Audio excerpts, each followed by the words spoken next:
Здравейте, аз съм Зара Славова и съм част от екипа на вестник Свободна зона към ЦПУР Стара Загора. В случай 20 март, Международния ден на щастието, нашият екип реши да проведе анкета, за да проследи как се изменя представата на хората през поколенията. Какво те прави щастлива? Какво разбираш ти под думата щастие? Под думата щастие аз разбирам това семейството ми и сестра ми да са живи, да са здрави, да са добри и в училище да нямам проблеми, да имам приятели, с които мога да си споделям много неща. В смисъл, когато имам някакъв проблем или нещо ми тежи, да се споделя с тях, те винаги са на среща. Много обичам сестра ми, с която мога да се споделя всичко и много я уважавам, много уважавам родителите си и съм много щастлива, че имам родители като тях. Според мен щастието се крие в много различни спектри на живота, като щастието за един може да е нещастие за друг. За мен лично щастието е в това да правиш каквото обичаш с хората, които обичаш и да правиш неща, които ти носят удовлетворение на теб самия. Това какво мислят останалите не променя това какво те прави щастлив и според мен хората трябва да мислят повече за себе си, отколкото за околните. И единственото нещо, което мога да кажа друго е, че щастието изцяло зависи от гледната точка на човек.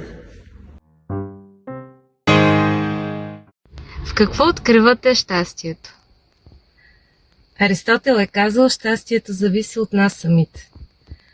Чувствам се щастлива, когато съм на път. Обичам да опознавам нови места, нови държави, обичам да контактувам с различни хора. Това ме кара да се чувствам свободна и удовлетворена. Най-вече да пътувам и с моите близки. За мен това е щастието. Щастието е безгрижието. Когато човек няма никакви грижи. Без ежедневните грижи, защото човек всеки ден си има някакви грижи в работа, в бита. Ама големите грижи, които могат да сполетят един човек, това е всички около него да са здрави, да може да се посреща ежедневните нужди. Човек не може да бъде щастлив, ако около него има хора, които са нещастни. Така че щастието на един човек зависи от това колко са щастливи хората около него. Сигурно всеки ден човек трябва да се помъчи да прави хората около себе си малко по-щастливи, за да може да усеща личното си щастие. Живота е простичък и всички трябва да го разберем.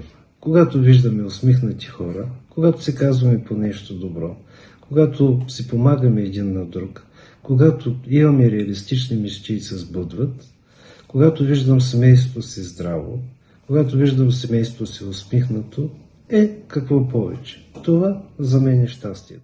Представяли ли сте си някога болката, която изпитва земята при пороен дъжд? Безбройните капки я щипят със студенината си и именно тяхното повторение им дава силата на куршуми. Сега се опитайте да усетите нейната мъка, когато съхне и се рони под горещината на летните слънчеви лъчи. Вероятно в този момент на отчаяние земята си представя далечната радост в образа на онзи пронизващия дъжд. Той пък от своя страна ще я накара да мечтае за слънчева прегръдка. Всъщност щастието на тази вечно страдаща земя се намира в нейната преходност. Тя не може да разчита, че всеки ден ще е свеж и топъл и затова пък открива удоволствие в неблагоприятните си обстоятелства. Струва ми се, че щастието позволява да бъде внушено, но може би не е то нещото, което желаем. Обикновеността ни ужасява и натъжава. Липсата на вълнение ни разочарова и в крайна сметка идеята за радостта е тази, която ни спасява, когато отхвърлим блаженото спокойствие.